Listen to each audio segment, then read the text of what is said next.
السلام عليكم ورحمة الله وبركاته. طلاب بريب 3، كل سنة وانتم طيبين. سنة جديدة جميلة إن شاء الله، نهاية المرحلة الإعدادية سينيور بريب. أهلا وسهلا بكم، معكم مستر ممدوح ماث تيتشر. نبدأ مع بعض ليسون نمبر 1 في الوحدة الأولى. العنوان بتاعه Powers of Powers. مش لازم الترجمة العربي، خلينا بس نشوف يعني ايه ماث. الدرس ده سهل وانت واخد معظمه في سنة 6 وفي أولى وفي تانية إعدادي. برضه نراجع، يعني نعمل اللي علينا ونراجع قبل ما نخش في الدرس الجديد أو في الحاجة الجديدة اللي في الدرس. نراجع الأول. خليك فاكر يا حبيبي لما اكتب لك 2 باي 2 باي 2 في تكرار؟ في تكرار. مين اللي متكرر؟ 2، اكتب منها واحدة. تمام؟ العلامة دي باي لأن ممكن تتكرر وفي بلس، لكن درسنا النهارده ما بيحتملش أي حاجة تانية غير الباي أو الديفايدد.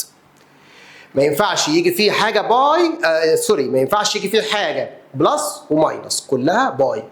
ريبيتد مالتيبليكيشن، زمان كنا بنقول عليه ريبيتد مالتيبليكيشن. كنا بنكتب 2 باي 2 باي 2 ازاي؟ كنا بنكتب 2 واحدة ونعدهم 1 2 3، كنت بكتب ال 3 من فوق كده. ده اللي خدناه قبل كده. كنا بنقراها ازاي؟ كنا بنقول 2 باور 3. كنا بنسمي دول اسمها اكسبوننشال فورم، هم كلهم مع بعض. دي الطريقه دي في الكتابه اسمها اكسبوننشال فورم.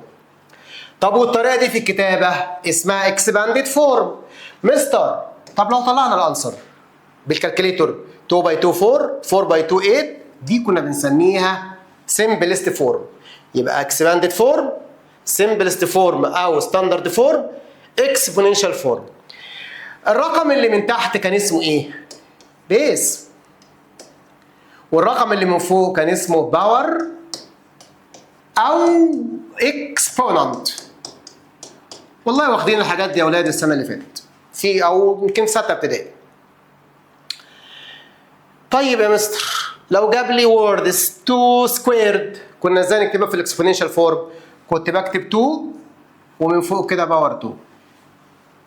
طب لو جابها لي 2 كيوبد كنت بكتب 2 وفوق منها 3.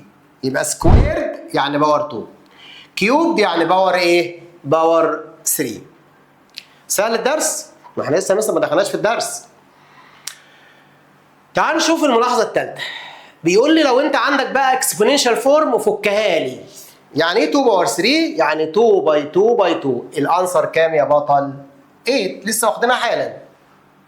طب 2 باور 2 تبقى 2 باي 2، السمبلست فورم هيبقى كام؟ 4.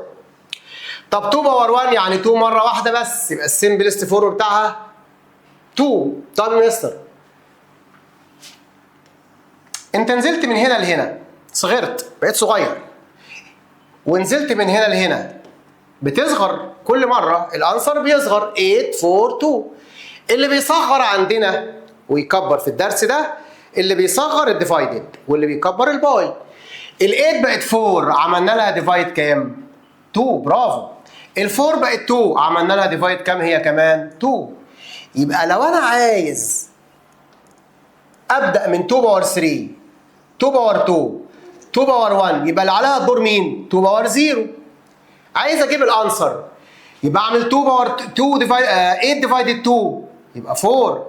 4 ديفايدد 2 تبقى 2. اخر انسر وصلت له كام؟ 2. هعمل له ديفايدد 2. 2 ديفايدد 2 كام يا اولاد؟ ديفايدد 2 تبقى 1. يبقى انا افهم من كده ايه يا حبايبي؟ افهم من كده يا مستر ان 2 باور 0 بكام؟ ب 1. دي قاعده. 2 باور 0 ب 1. ازاي جبتها؟ انا نزلت من كبير للصغير، 2 باور 3، 2 باور 2، 2 باور 1، 2 باور 0. هنا 8 بقت 4 ديفايدد 2 بقت 2 ديفايدد 2، يبقى اللي عليها الدور ديفايدد 2 تبقى كام؟ 1. يبقى 2 باور 0 ب 1. على فكره مش ال 2 باور 0 بس هي اللي ب 1، ده كمان نيجاتيف 2 باور 0 ب 1، ده كمان 3 باور 0 ب 1، ده هاف باور 0 ب 1، ده مليون باور 0 ب 1 ما عدا الزيرو باور 0. برافو. يبقى اي نمبر تحطه هنا في الطبق ده بس ما يكونش 0، ما تستخسرش في نفسك وتحط رقم غلط. حط حاجه غير الزيرو. انا كاتب اني نون زيرو نمبر، اي نمبر غير الزيرو وعليه من فوق باور زيرو تاكد ان الانسر بيساوي كام؟ 1. يا رب نكون فهمنا الحته دي. 2 باور 3، 2 باور 2، 2 باور 1، 2 باور 0، يبقى اللي عليها الدور برافو 2 باور نيجاتيف 1، 2 باور نيجاتيف 1 اهي موجوده 2 باور نيجاتيف 1. مستر احنا اخر حاجه وصلنا لها كام؟ 1. عايز اجيب اللي بعدها هاخدها واعمل لها ديفايد 2. ديفايد كام؟ 2. 1 ديفايد 2 تبقى هاف، يبقى 2 باور نيجاتيف 1 ايكوال كام؟ هاف. هي جت ازاي يا مستر؟ هو انا لازم بقى اعدي على كل القطر ده لحد من اول عربيه لاخر عربيه؟ لا يا مستر الموضوع سهل.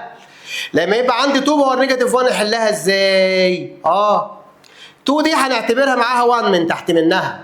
اي نمبر ما عندوش دينومينيتور يبقى الدينومينيتور بتاعه 1. 2 اللي هي البيز، البيز عنده نمبر اسمه 1 تحت منه. اول حاجه هتعملها اذا كان الباور نيجاتيف 1، اول حاجه هتعملها هتشقلب البيز، يبقى بدل ما هي 2 تحتها 1 تبقى 1 تحتها 2. تاني حاجه هتعملها يا بطل هتغير الساين بتاع الباور، بدل ما هي نيجاتيف 1 تبقى بوزيتيف 1، و2 باور 1 هي 2 اهي 2 باور 1 هي 2، يبقى ديت ممكن تقول 2 او 2 باور 1. ايه اللي حصل في الباور؟ اتغير من نيجاتيف 1 بقى بوزيتيف 1. يبقى الباور بتاعك يا بطل لو كان فيه نيجاتيف 1 او نيجاتيف 2 او اي نيجاتيف هيعمل ايه في البيس؟ هيشقلب البيس بس كده وخلاص؟ لا ده هيغير الساين بتاع الباور. حاجتين اتنين بيعملهم الباور لو كان نيجاتيف. فالقاعده بتقول لي ايه بقى؟ 2 باور نيجاتيف ان دي هنعتبرها 2 معاها مين؟ 1. اول حاجه نشقلبها. تاني حاجه غير من نيجاتيف ان لبوزيتيف ان. سهله، عارف ان هي سهله. انت طالب ثالثه اعدادي كبير بقى فاهم. 2 معاها 1 يبقى 1 معاها 2. نيجاتيف ام تبقى بوزيتيف ام. يلا حبيبي البيس هنا كام؟ 3 على 5 شقلب يبقى 5 على 3. طب ليه شقلبت؟ عشان واضح ان في نيجاتيف. شقلبت وخلاص اروح بيتنا يعني ولا ايه؟ مش فاهم. لا يا مستر ما خلاص بقى حفظناها خلاص الموضوع سهل. النيجاتيف ان تبقى بوزيتيف ايه؟ ان. 3 فيفثs باور نيجاتيف 2 نغير يبقى ال5 هتبقى من فوق وال3 هتبقى من تحت. خلاص غيرت لو شقلبت البيز غير دي تبقى بوزيتيف كام؟ 2. اللي بعده كل ده في الريمبر بتاع السنوات اللي فاتت. الريمبر سهل قوي برضو. لو عندي براكت جواه نيجاتيف 1 نيجاتيف 2 نيجاتيف 3 اي نيجاتيف بس الباور من فوق ايفن. ايه هي الايفن نمبرز؟ 0 2 4 6 8 اند سو اون. يعني النمبرز ديفيزبل باي 2. لو انا عندي نيجاتيف 3 مثلا عايز احلها بالباور بتاعها الايفن. اول حاجه الايفن هيمشي البراكت ويمشي معاه كمان النيجاتيف يبقى 3 ويتفضل نفس الايفن ايه؟ باور اللي انا كاتبه بالظبط. النيجاتيف 3 البراكت اتشال والنيجاتيف اتشال. الايفن ده خطير باشا، بيعمل حركات جامده قوي، بيشيل النيجاتيف ويشيل البراكت معاه ويفضل كل حاجه زي ما هي.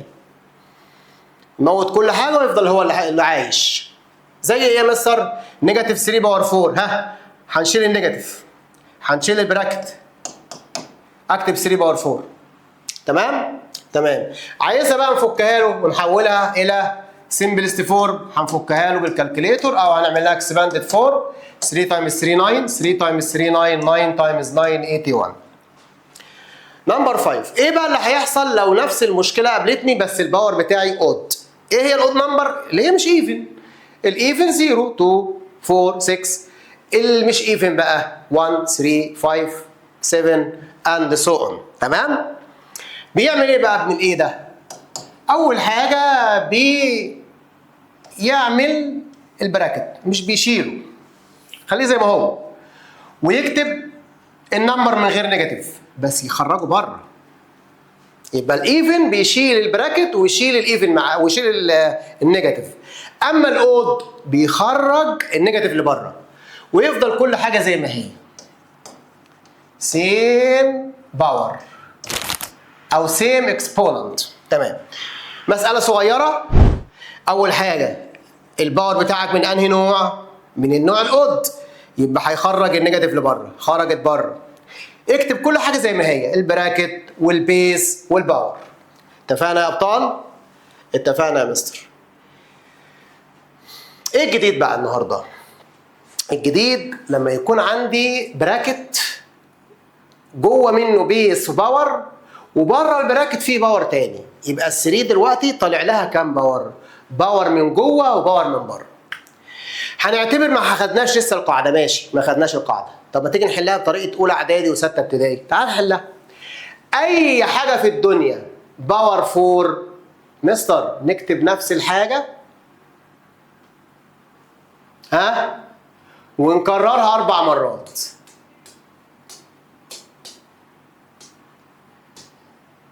كررناها 4 مرات. اخدنا قبل كده في سنه اولى اعدادي وفي ثانيه اعدادي البيسز كلها متساويه، هنا 3 هنا 3 هنا 3 هنا 3، اكتب 3. البيس زي البيس نزل بيس. طب وبعدين بلس للباور. اذا كان البيس زي البيس نزل بيس، اجمع باور. 2 بلس 2 بلس 2 بلس 2 يبقى الانسر كام يا بطل؟ 8. ايه ده؟ ايه الشغلانه الكبيره دي؟ طب ما احنا كنا ممكن يا مستر نكتب ال3 زي ما هي ونعمل الباورز اللي فوق بعضها باي، بس بشرط يكون باور جوه البراكت وباور بره البراكت. اصل هتفرق والله، لو مفيش براكت هتفرق، خد بالك انا بحذرك من دلوقتي. لو مفيش باور هتفرق، انا اسف، لو مفيش براكت هتفرق. لكن اللي عندي دلوقتي فيها براكت وفيها باور جوه البراكت وباور بره البراكت، اكتب على طول البيس الاساسي اللي هو 3 واعمل الباورز باي. 4 باي 2 يبقى 8. ده يا مستر ما هي سهله والله، سهله. مين قال لك ان هي صعبه؟ تعال نحل دي بسرعه كده. 3 نزل البيس، في براكت في باور جوه وباور من بره، اعمل لهم باي، يبقى الانسر برضه 3 باور 8. يبقى هي نفس الموضوع. طيب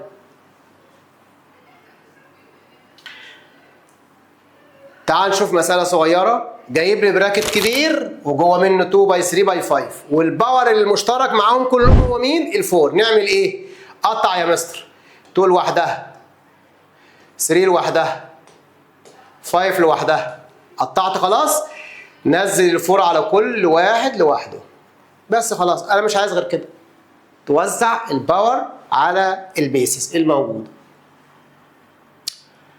مسألة زي دي بيقول لي حاجة وحاجة وحاجة، حاجة وحاجة وحاجة، يبقى هنعمل براكت وبراكت وبراكت.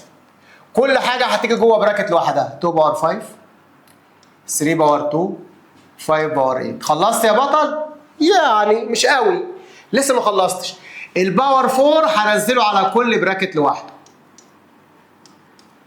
تمام، خلصت؟ شبه خلصت. كل اللي هيحصل ان انت هتطبق القاعده اللي قلنا عليها. براكت باور جوه وباور بره، نزل البيس باي للباور باي. براكت باور جوه وباور بره، نزل البيس باي للباور، يبقى 8. براكت باور جوه وباور بره، نزل البيس للباور باي 32. طب لو جايبها لك بقى بالليتر، ما خلاص القصه اتحفظت. طالما في كذا حاجه جوه البراكت، هنقطع البراكت الكبير ده 3 اجزاء A B C.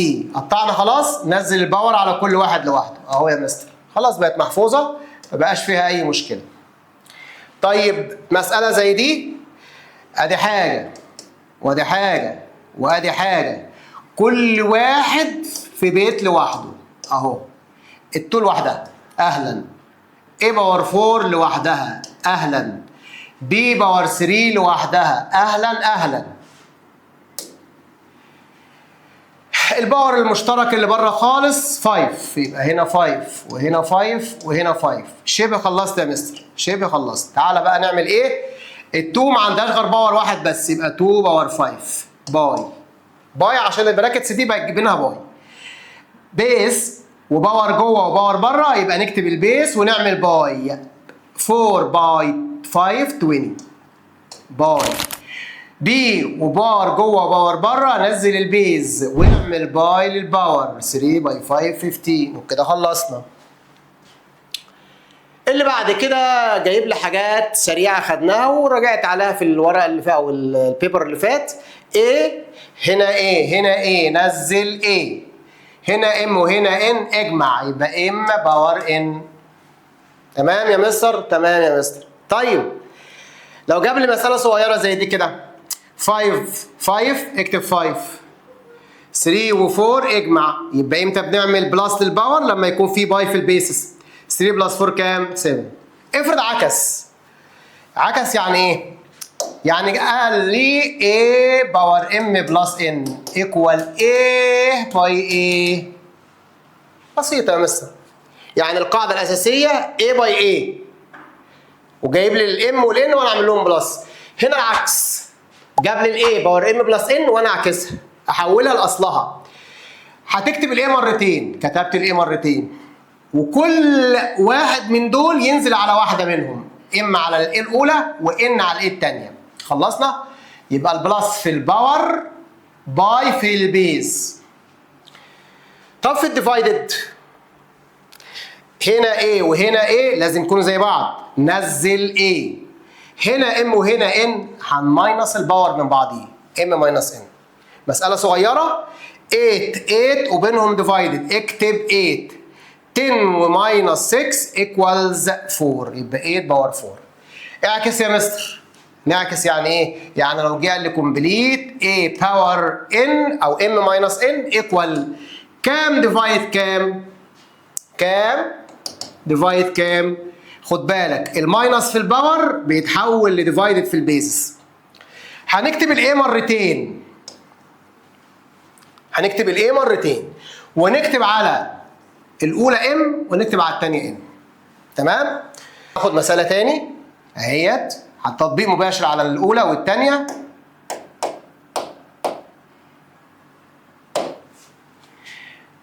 جاب لي مثلا A او 9 باور اكس ماينس او بلس 1 وقال لي حولها لي. البلس هيتحول لباي في البيز ونكرر ال 9 مرتين ونكتب هنا اكس ونكتب هنا 1. طيب لو جاب لي واحده على الديفايدد، جاب لي مثلا 9 باور اكس ماينس 1، هنحلها ازاي؟ هنحول الماينس لديفايد، الماينس فوق ديفايد تحت، ونكتب ال 9 مرتين اللي هي البيز، ونكتب اكس على الاولى اللي هي دي و1 على الثانيه اللي هي دي. تمام؟ قربنا نخلص ان شاء الله. سمري اللي فات جايب لي الرولز اللي احنا شرحناها A M وN يبقى M بلس N، يبقى التكمله هتكون M بلس N. طب لو جابها لك بقى بلس، البلس هيتحول لباي، هنا A وهنا A، هنا M وهنا N. طيب الديفايدد بنعمل ماينس الباور بس اهم حاجه يكون نفس البيس. طب لو العكس جاب لي A باور M ماينس N وعايز احولها، الماينس هنخليه ديفايد ونكتب A ونكتب A ونكتب على الاولى M ونكتب على الثانيه N. السمري برضو بقيته بيقول لي لو الاي جوه عليها باور جوه البراكت وبره البراكت يبقى نعملهم باي. طب لو عندك حاجات جوه البراكت هنقطع البراكت ده على حسب عدد الاشياء. انت عندك شيئين بس جوه يبقى نعمل 2 براكتس ونكتب الام على كل واحده. طيب نمبر 5 لو عندي حاجتين فوق بعض وفي براكت هنعمل ايه بقى؟ ممكن نعمل براكت فوق وبراكت تحت، والام هتنزل مشتركه، هتنزل مره على ال اللي فوق ومره على البي اللي تحت. سمبليفاي وجاب لي 9، خد بالك 9 18 36. تعال على جنب كده 9 فكها لها على قد ما تقدر، اصغر حاجات تعملها باي تدينا 9 بس يكونوا متشابهين لان الدرس ده اصلا كله ريبيتد. هات لي ارقام متشابهه نعملها باي تدينا 9. 3 باي 3. طيب ال 18 عباره عن 9 باي 2. 9 باي 2 خد بالك انا بجيب البرايم نمبرز بتاعت او برايم فاكتورايزيشن بتاع ال 9 والبرايم فاكتورايزيشن بتاع ال 18. ال 18 عباره عن 9 باي 2 وال 9 ممكن افكها تبقى 3 باي 3 باي 2 بخلي بالك ال 18 البرايم فاكتورايزيشن بتاعها 3 باي 3 باي 2. 36 البرايم فاكتورايزيشن بتاعه كام؟ 4 باي 9 بس ال 4 ممكن افكها 2 باي 2 وال 9 افكها 3 باي 3 يبقى 3 باي 3 اللي هي 9 باي 2 باي 2 اللي هي ال 4. تعال بقى نمسك حاجه حاجه كده. اللاين الكبير اللي هو الفراكشن بار ده هينزل زي ما هو. يلا نقسم ال 9. ال 9 هنقسمها 3 باي 3. ال 9 الاصليه كان عليها باور 2n-1 هنكتب هنا 2n-1 2n-1 يبقى كل واحده منهم هتاخد مره من ال 2n-1 باي ال 18 لسه قايلينها هناك. ال 18 عباره عن كام؟ برافو 3 باي 3 باي 2. ال 18 الاصليه كان عليها باور كام؟ 1 - 4n يبقى هنا 1 - 4n هنا 1 - 4n هنا 1 - 4n. خلصت؟ تمام. ال 36 عباره عن كام؟ ال 36 عباره عن 3 باي 3 باي 2 باي 2 ده البرايم فاكتورايزيشن بتاعها. الباور الاصل بتاعها كان 3 او 2 - 3n كل واحده هتاخد 2 - 3n 2 - 3n 2 - 3n 2 - 3n. خلصت الخطوه الاولى. ايكوال اللاين زي ما هو. في حاجات متشابهه فوق وتحت زي بعضها بيس وباور؟ لا مفيش يا مستر. خلاص يبقى هنضطر نعمل ايه؟ القاعده الاولى. هنا 3 هنا 3 هنا 3 هنا 3 اكتب واحده باي. هنا 2 مره واحده ماشي. هنا 3 هنا 3 نكتب واحده باي. هنا 2 اكتب هي واحده تتكتب زي ما هي. طب وبعدين الباورز بقى يلا هنعمل باي للباور ولا بلس للباور؟ بلس للباور يا مستر برافو. 2n و2n ها يبقوا كام ان؟ 2n بلس 2n يبقى 4n 2n بلس 2n يبقى 4n قلمين وقلمين يبقوا كام قلم؟ 4. طيب خلاص كده يبقى دول البلس بتاعهم 4n. طيب نيجاتيف 4n ونيجاتيف 4n يبقى نيجاتيف 8m يبقى نيجاتيف 8m نيجاتيف 4n بلس نيجاتيف 4n يبقى نيجاتيف 8m نيجاتيف 8n. تعال بقى نجمعهم كلهم مع بعض. هنا 4n ماينس 8n يبقى كام ان يا اولاد؟ نيجاتيف ال4 هي الصغيره ال8 هي الكبيره علامتها نيجاتيف يبقى نكتب نيجاتيف ونعمل ماينس. 4 ماينسنا منها 8 او 8 ماينسنا 4 يتفضل 8 ماينس 4 يبقى 4 يبقى 4 ايه؟ 4n بس بالنيجاتيف عشان الكبيره هي ال8 وعندها علامه نيجاتيف يبقى الانسر زيها بالظبط. اوعى تكون خلصت وتاخد بعضك وتمشي لسه. ال2n خلاص ال2n خلاص نيجاتيف 4n نيجاتيف 4n. تعالى بقى على النمبرز. نيجاتيف 1 نيجاتيف 1 بوزيتيف 1 بوزيتيف 1 تاني نيجاتيف 1 بلس نيجاتيف 1 بلس صح بوزيتيف 1 بلس بوزيتيف 1 جمع كل دول الكالكوليتور زيرو.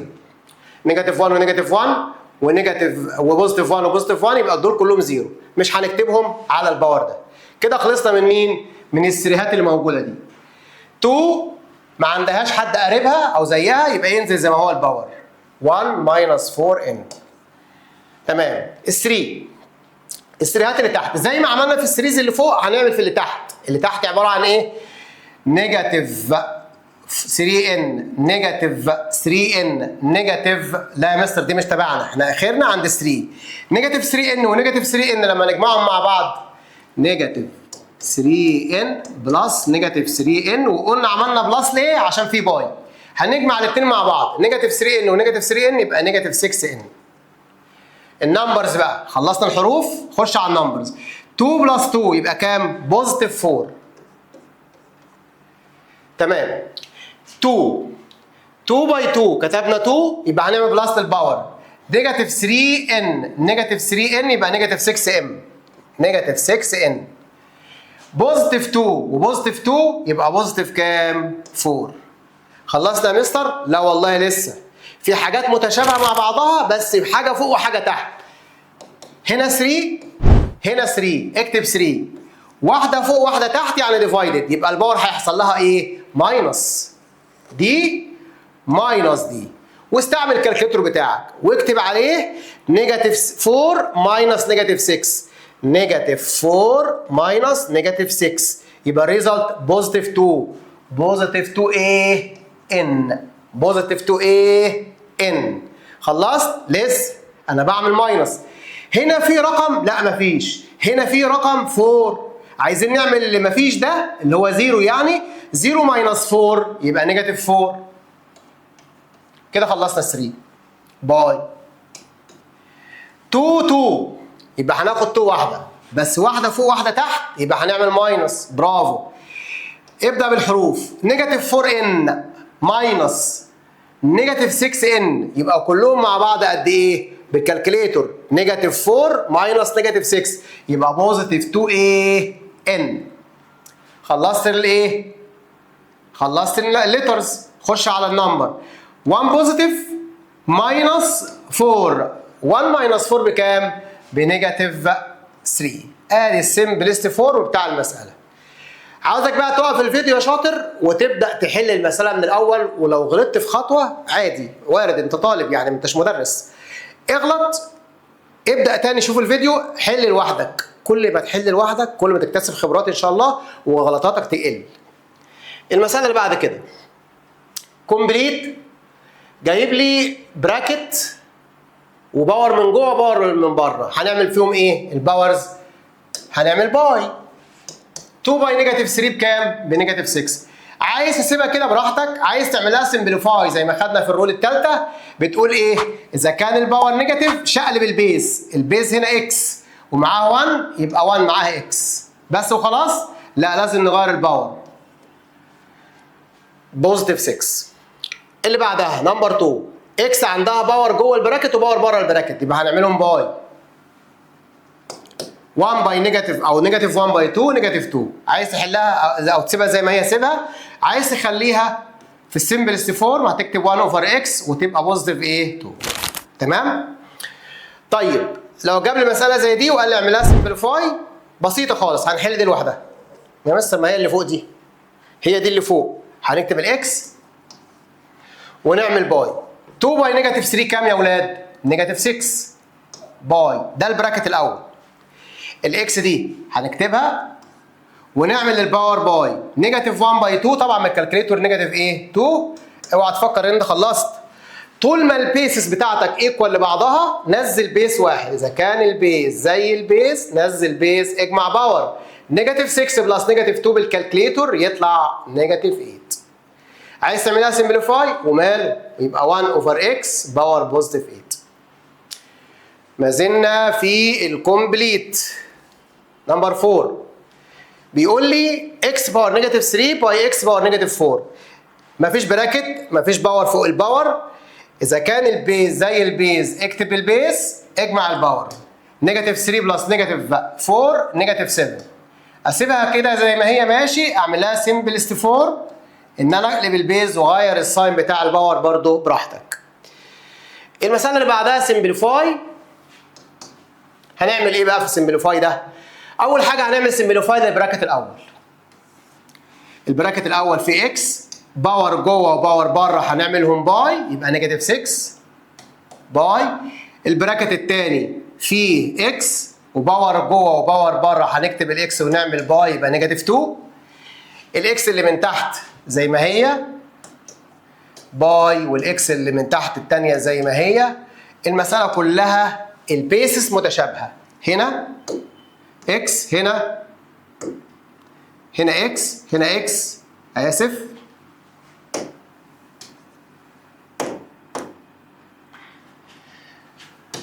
هنا اكس هنا اكس هنا اكس.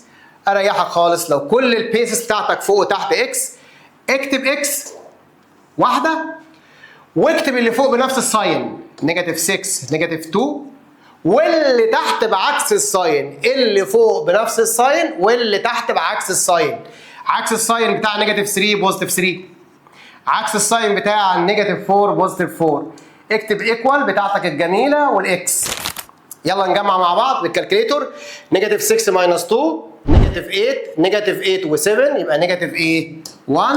نعمل لها سمبليفاي الباور بتاعك بالنيجاتيف هنعمل لها 1 اوفر اكس والباور بتاعك يبقى بوزيتيف 1 وتتساب زي ما هي.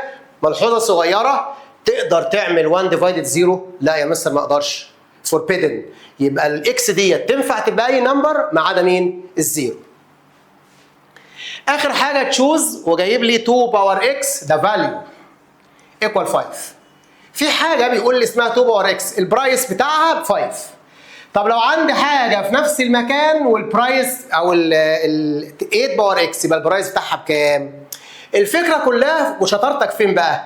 ان انت تسال البيس ده هل يقدر يتغير يبقى زي البيس ده ولا ما يقدرش؟ يعني ايه يتغير؟ او يقدر يبقى زيه ولا ما يقدرش؟ تقدر تعمل برايم فاكتورايزيشن لل8؟ اقدر طبعا. البرايم فاكتورايزيشن بتاع ال8 4 باي 2 لا برضه لسه لان ال4 مش برايم. ال4 2 باي 2 يبقى ال8 لما تيجي تعمل لها برايم فاكتورايزيشن يبقى 2 تايمز 2 تايمز 2. اتفقنا؟ اتفقنا. يبقى هنفك ال8 2 تايمز 2 تايمز 2. ال8 الاصليه كان عليها اكس يبقى كل واحده من ولادها هيكون برضو عليه ايه؟ اكس. خلصت؟ يا مستر بس فاضل حبه صغيره خالص صغيرين خالص. 2 باور اكس بكام اصلا؟ 5 باي ال 2 باور اكس دي بكام؟ 5 باي ال 2 باور اكس دي بكام؟ 5. 5 تايمز 5 تايمز 5 مش ب 15 ولا حاجه، ب 125. اخر مساله في الدرس the simplest form of negative a power 3 b all to the power 2. زي ما قلت لحضرتك طالما عندك براكت عندك حاجات جوه البراكت قطع البراكت. قطعه كام جزء؟ 2. واحد اهو واحد اهو. الجزء الاول نيجاتيف a باور 3، الجزء الثاني b. خلصت؟ لسه. ليه لسه في الباور 2؟ هينزل على كل واحده لوحدها. دي ايه الخطوه الاولى. الخطوه الثانيه قلت لك ملحوظه، لو البراكت فيه نيجاتيف والباور بتاعك ايفن يبقى هنشطب على البراكت وهنشطب على النيجاتيف. يبقى الباور بتاعك لو هو ايفن هيشطب على البراكت وهيشطب على النيجاتيف. هيتفضل عندي A باور 3 في براكت باور 2. بيصدر البراكت ماشي عادي. انت ممكن تعمل الحركه دي ان انت تشيل النيجاتيف وبعد كده تخلص البراكت بتاعتك. يبقى نكتب A واحده ونعمل 3 باي 2 كام؟ 6. ادي الاي. طب البي الباور اللي من الداخل 1 والباور اللي من خارج 2 نكتب بي ونعمل باي يبقى 1 باي 2 ايكوال 2 A باور 6 B باور 2 اهي موجوده. ادي الدرس. في يا مستر اكسرسايزز كتيره؟ ان شاء الله في، بس ده عايز فيديو لوحده. عاوز توضح حاجه اكتر ارجع تاني للفيديو واتفرج عليه تاني، ونلتقي ان شاء الله مع الاكسرسايز بتاع الدرس ده في فيديو لوحده. اشكركم والسلام عليكم ورحمه الله وبركاته.